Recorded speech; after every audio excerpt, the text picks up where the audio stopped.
नमस्ते, मैं प्रतिज्ञा हाजिर हूँ आप सबके सामने इश्क मुबारक कहानी के छठे भाग के साथ।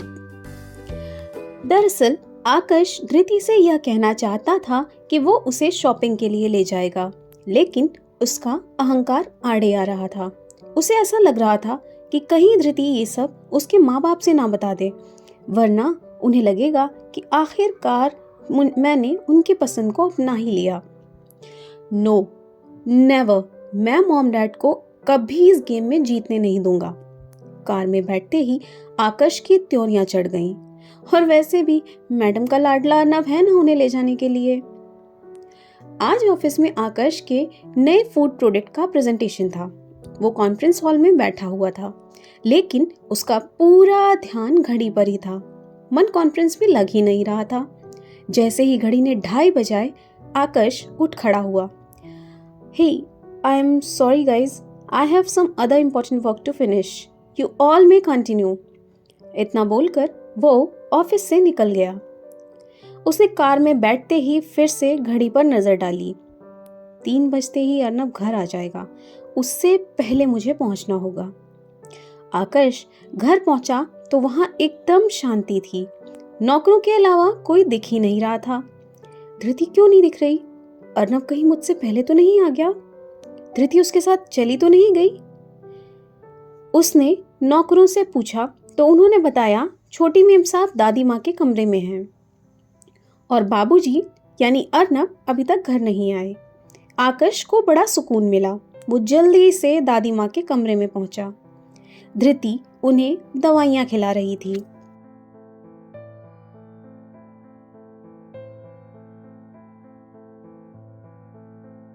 आकाश ने आगे बढ़कर दादी के पैर छुए और उनके गले से लटक गया। उसका ध्यान अभी भी घड़ी पर ही था। वो धृति से बोला, ए सुनो, जल्दी से रेडी होकर आ जाओ, मेरे पास ज्यादा वक्त नहीं है।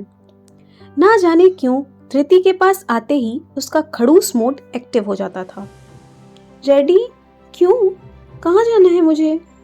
शादी की शॉपिंग नहीं करनी? लेकिन वो तो अर्नव कर आएगा ना, जब वो आएगा तभी जाऊंगी ना।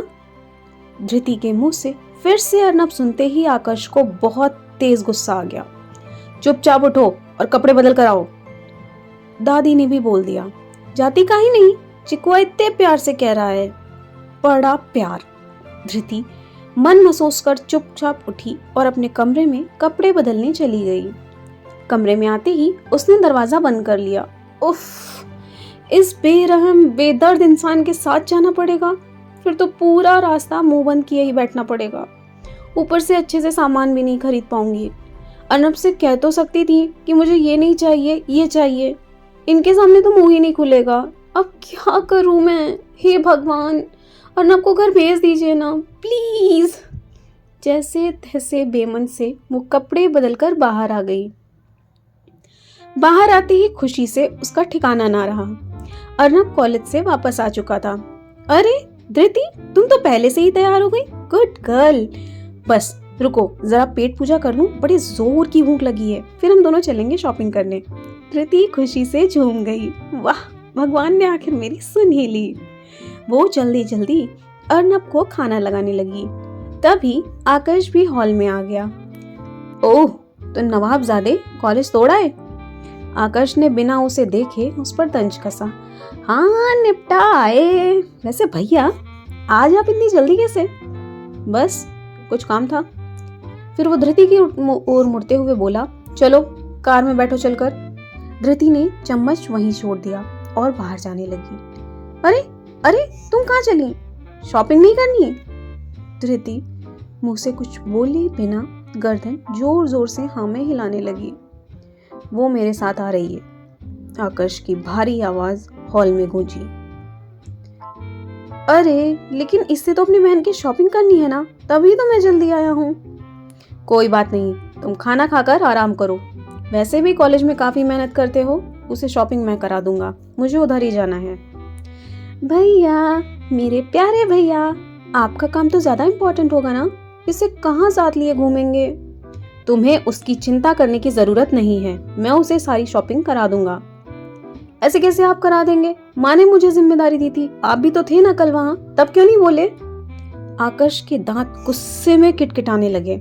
उसने उंगली अर्नब के चेहरे के सामने करते हुए कहा, मैंने कहा ना मैं जा रहा हूं तो मैं ही जाऊंगा। आप कौन होते हैं डिसाइड करने वाले? धृति से पूछिए ना, वो किसके साथ जाएगी? बेचारी धृति उन दोनों को लड़ते हुए देखकर डरी सहमी सी दरवाजे के पास खड़ी थी। दोनों घूमकर धृति के सामने खड़े हो गए। बोलो धृति, बता दो भैया को तुम मेरे साथ जाओगी। अर्नब धृति को आंख मारते हुए बोला। हाँ, क्लियर कर दो इस अर्नब के बच्चे को कि तुम मेरे साथ जा रही हो। आकर्ष की आंखों से आग निकल रही थी। धृति मन ही मन भागकर अर्नब के पीछे छिप जाना चाहती थी। उसे अर्नब के साथ ही जाना था। माहौल एकदम सीता स्वयंवर के धनुष भंग वाले एपिसोड जैसा हो गया था, मानो धृति ने शिवजी का धनुष तोड़ दिया हो और अर्नब लक्ष्मण की तरह उसे डिफेंड करने में जुटा था। और अपने पति में तो इसे इस वक्त साक्षात परशुराम दिखाई दे रहे थे, जो धृति के मना करने पर कभी भी अपने फरसे से धृति और अर्नब दोनों की गर्दन उड़ा सकते थे। धृति की हालत खराब हो चुकी थी। दिल कुछ और कह रहा था और दिमाग कुछ और। बहुत सोच समझकर वो धीरे से आगे बढ़ी और आकाश के पास जाकर खड़ी हो गई। चलिए ना, वरना यही रात हो जाएगी। आकाश ने एक विजयी मुस्कान भरी नजर अर्नब पर डाली, मानो हिटलर द्वितीय विश्व युद्ध जीत गया हो, जर्मनी ने फ्रांस पर विजय प्राप्त कर ली हो। वो अपने बालों में हाथ फेरता हुआ धृति के पीछे पीछे बाहर तक चला आया। आकाश के बाहर निकलते ही अर्नब का जोर जोर से हंसना शुरू हो गया। वो मजे से खाना खाने लगा। उसने जल्दी से शोभा को फोन लगाया। मॉम, मेरी प्यारी मॉम, आपको तो आज यहाँ होना चाहिए था। आपने बहुत मजेदार शो मिस कर दिया कसम से। अगर मुझे पहले पता होता तो मैं अपने फोन में रिकॉर्डिंग कर लेता। मॉम, बहुत मजा आया कसम से। शोभा के पूछने पर अर्नब ने एक एक बात सिलसिलेवार बतानी शुरू कर दी। उसकी बातें सुनकर शोभा की हंसी भी रुकने का नाम नहीं ले रही थी। इधर आकाश धृति के साथ बाहर तक आता है। दोनों कार में बैठकर धृति रीढ़ की हड्डी सीधी किए एकदम स्ट्रेट बैठी थी और मुंह पर उसने इनविजिबल टेप चिपका लिया था। अपने ही मन में बड़बड़ाई जा रही थी।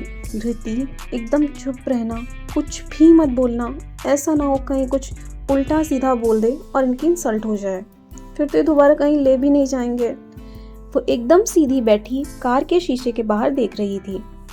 सीट बेल्ट बांध लो। धृति के कानों में आकाश की आवाज पड़ी तो वो इधर उधर देखने लगी।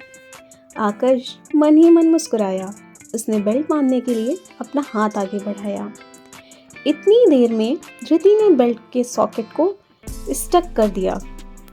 इससे पहले कि धृति देख पाती, आकाश ने मन महसूस कर अपना आगे बढ़ा हुआ हाथ वापस पीछे खींच लिया। तुम्हें सीट बेल्ट बांधना आता है? आकाश की भौहें तन गई। हाँ, कल ही तो अर्नब ने सिखाया। ना जाने पिछले कुछ दिनों में अर्नब का नाम धृति के मुंह से सुनकर आकाश के तन बदन में आग लग जाती थी। वैसे क्या लेना है तुम्हें? I mean, क्या पहनोगी शादी में? धृति के होठों पर अभी भी इनविजिबल टेप कायम था। जो आप बताएं, क्या अच्छा लगेगा हम पर? वैसे तो वो लहंगा पहनना चाहती थी, लेकिन क्या ही बोलती। आकाश ने एक नज़र धृति को ऊपर से नीचे तक देखा, फिर गाड़ी लहंगों के एक बड़े से शोरूम की ओर मोड़ दी। शोरूम के मालिक आकाश को अच्छे से जानते थे। धृति की शादी का लहंगा भी यहीं से गया था। उन्होंने धृति के सामने चुन चुन कर अपने शोरूम के सबसे नायाब पीस रखने शुरू किए। धृति की तो आंखें चौंधियाई जा रही थीं। एक से एक भारी भरकम जड़ाऊ लहंगे और वैसे ही दाम। बड़ा कस्टमर जानकर शोरूम का मालिक भी 1-1.5 लाख से कम कुछ दिखा ही नहीं रहा था। धृति अनमने ढंग से लहंगे उलट पलट रही थी और आकाश को चोर नजर से देखी जा रही थी, मानो वो उससे कुछ कहना चाहती हो। क्या हुआ? कोई पसंद नहीं आया? और निकलवाऊं? नहीं, प्लीज मेरी बात सुनिए। धृति डरते हुए आकाश के कान के पास जाकर बोली, इतना भारी लहंगा नहीं चाहिए हमें, हमारी शादी थोड़े ही है। शादी गांव में है, वहाँ इतने महंगे और कामदार लहंगे कोई नहीं पहनेगा, इसलिए पैसे बर्बाद करके क्या फ़ायदा। सुनिए, इनसे कहिए ना कुछ कम का दिखाएं। शादी है, भाग दौड़ के 4 काम हो जाते हैं, ये लहंगा पहनकर तो चल भी नहीं पाएंगे सही से। पहली बार धृति की कोई बात आकर्ष को समझदारी वाली लगी थी। उसने कम रेट वाले हल्के लहंगे निकलवाए। धृति ने कई सारे ट्राई किए और फाइनली लेमन ग्रीन कलर का सीक्वेंट एम्ब्रॉयडर्ड लहंगा उसे और आकर्ष दोनों को पसंद आ गया। इसके बाद उन्होंने नीलम के लिए शगुन की एक महंगी खूबसूरत से झिलमिलाती साड़ी खरीदी और धृति के कई बार मना करने के बाद भी आकर्ष ने उसे कई सारी साड़ियाँ खरीदवा दी। और अब बारी ज्वेलरी की थी। यूँ तो वो कुछ ना बोलती, लेकिन आकर्ष का व्यवहार आज इतना बदला हुआ था जिसे देखकर वो बेहद खुश थी। दरअसल पूरा 24 घंटा होने वाला था बिना आकर्ष की डांट खाए। ज्वेलरी के लिए वो दोनों एक बड़े से शोरूम के बाहर पहुंचे। अंदर पहुंचते ही आकर्ष ने कहा, बताओ इन्हें क्या देखना है तुम्हें। धृति आकर्ष के करीब आई और उसके कान में धीरे से फुसफुसाई, ये बताइए आपको चाचा चाची ने क्या दिया था, चेन या अंगूठी या दोनों। आकर्ष को कुछ पल्ले नहीं पड़ रहा था। अपनी शादी की तो एक रस्म उसे ढंग से याद नहीं थी। क्या द्वारचार, क्या फेरे, क्या जूता चुराई और क्या कलेवा, उसे कुछ भी याद नहीं था। शादी में तो बस मशीन की तरह माँ बाप ने जो भी कहा उसने कर दिया। मुझे याद नहीं, आकर्ष ने सर झुकाते हुए कहा। अरे तुम ऐसे ही ले लो ना यार, जो भी लेना है। ऐसे कैसे ले ले, जितना उन्होंने दिया है उतना ही देंगे ना। आकर्ष हैरानी से उसे देखे जा रहा था। देखने में तो बित्त भर की है और दिमाग तो देखो इन सब मामलों में कितनी चंट है। खैर, उसने गांव में उसके पिताजी को फोन लगाकर उसे पकड़ा दिया। काफी देर बतियाने के बाद धृति ने फोन आकर्ष को वापस कर दिया और बोली, अम्मा कही है कि आपको चेन दिए थे 2 तोले की और एक अंगूठी। हिसाब पिताजी कर देंगे बाद में, और हम सोच रहे थे एक जोड़ी झुमकी से हम पैर पूछ देंगे। 2 जोड़ी बिछिया और 1 जोड़ी पायल भी चाची दे गई थी, हाँ वो हमें देना है। उसकी सारी बातें आकर्ष के सर के ऊपर जा रही थी। उसे कुछ भी पल्ले नहीं पड़ रहा था। पहली बार धृति के सामने वो खुद को अनपढ़ गंवार महसूस कर रहा था।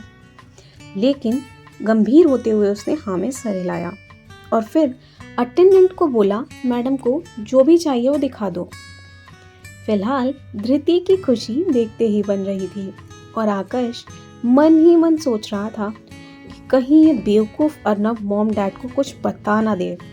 मॉम डैड ने अगर मुझसे इस बारे में पूछ लिया तो क्या बताऊंगा मैं। नहीं, मैं उनकी पसंद को नहीं अपना सकता।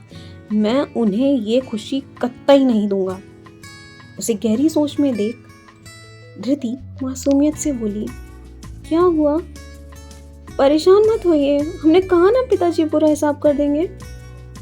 उसकी बात सुनकर ना चाहकर भी आकर्ष उसकी ओर देखकर मुस्कुराने लगा। तो ये था इश्क मुबारक कहानी का 6ठा भाग।